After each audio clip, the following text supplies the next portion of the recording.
Welcome to Classroom 2B, where the supplies are big and the mysteries are bigger. Ah, the morning lesson. Time for knowledge to flow from my tip.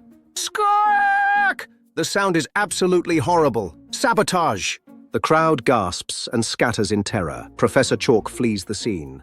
Unauthorized squeaking is a violation of hallway etiquette. Clear the area! I heard, Dusty.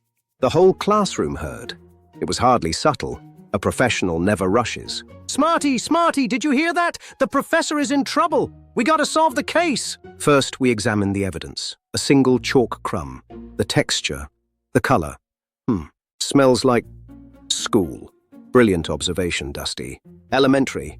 The first clue is always the most important. Let's go to the scene of the crime. Aha! As I suspected.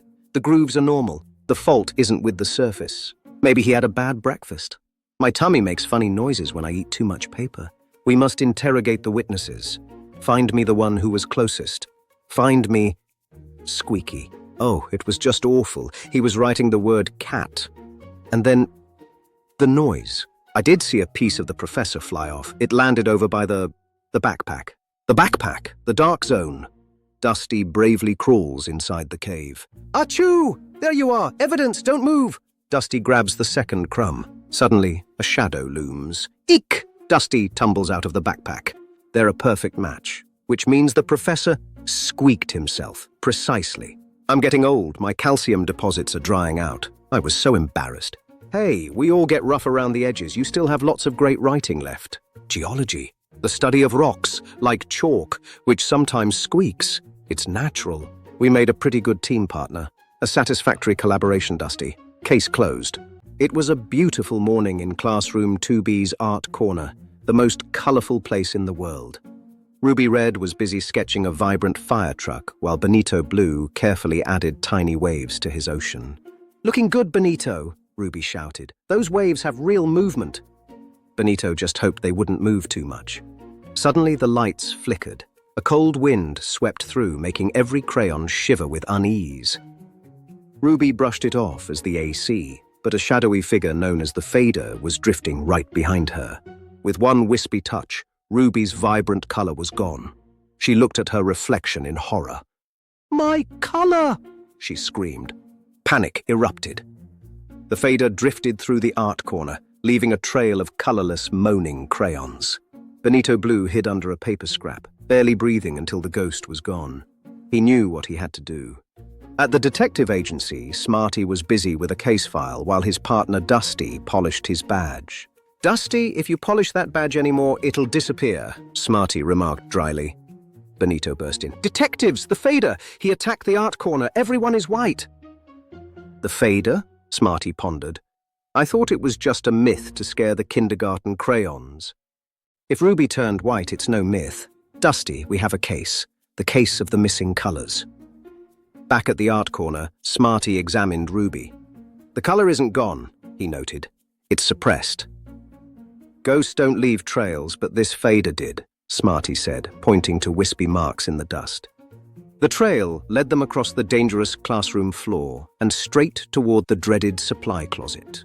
The closet was full of forgotten supplies and shadows, the perfect hiding place for a villain. Inside, they found them, jars filled with the stolen colors. The Fader was a collector, not just a ghost. I was thrown away and forgotten, the Fader whispered. I just wanted to feel something again.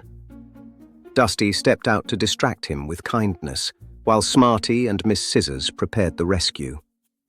Miss Scissors snipped the lids and the colors burst free like vibrant smoke racing back home. The crayons cheered as their colors returned. Even the Fader found a new purpose as their art protector. Another case solved by the eraser detectives. Sometimes the best clues are found with kindness. In Classroom 2B, Sticky the USB was the keeper of all memories. He was kind, wise, and loved by everyone. He told tales of brave erasers and mishaps with glue bottles. But one day, the teacher took him away. When Sticky returned, he was silent.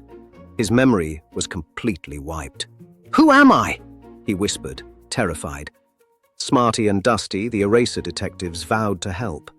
They knew the memories had to be somewhere. The desktop was a vast, dangerous landscape. A giant monitor loomed like a mountain above them.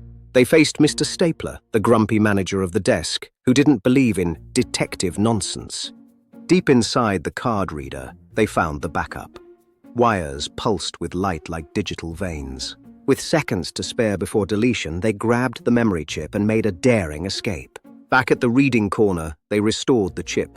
Sticky's light flickered and then blazed bright. Sticky remembered everything, because in this classroom, every memory is worth saving. The adventures continue. I was the sharpest point in all of classroom 2B. Then the giant hand came, the shaking, and then total darkness. My point is gone.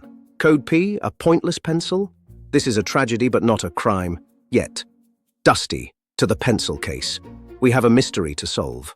A clean break. No chew marks. This was a sudden impact. Dusty, search the area. Look for anything pointy. Look. Over by the hole punch cave. There it is, shimmering on the paper. Percival's missing point. Wait, don't move. The sharpener is on the prowl. If those blades reach the point, it'll be graphite dust. I've got it. Catch, Smarty. We saved the point just as the math test bell is about to ring. Case closed, Percival. And remember, a little wear and tear just shows you've been working hard. You don't have to be perfect to be useful. Every detective needs a partner they can trust. Welcome to the force, Detective Dusty. Now, let's see about those missing paper clips. In the busy art corner, the big show was starting. But suddenly, Marker Mike realized the markers were gone. Eraser detectives Smarty and Dusty found a clue. A tiny, bent paperclip. "I smell organization," Dusty noted. There he was! Mr. Clip, a giant paperclip, was sliding away with the whole marker team. "Stop, thief!" they yelled, taking a shortcut behind the pencil holder to cut him off. "I'm not a thief!" Mr. Clip cried. "I'm a protector! I was just keeping them from drying out!" Purple Penny agreed. It was cozy. Smarty realized it wasn't a crime, just a misunderstanding.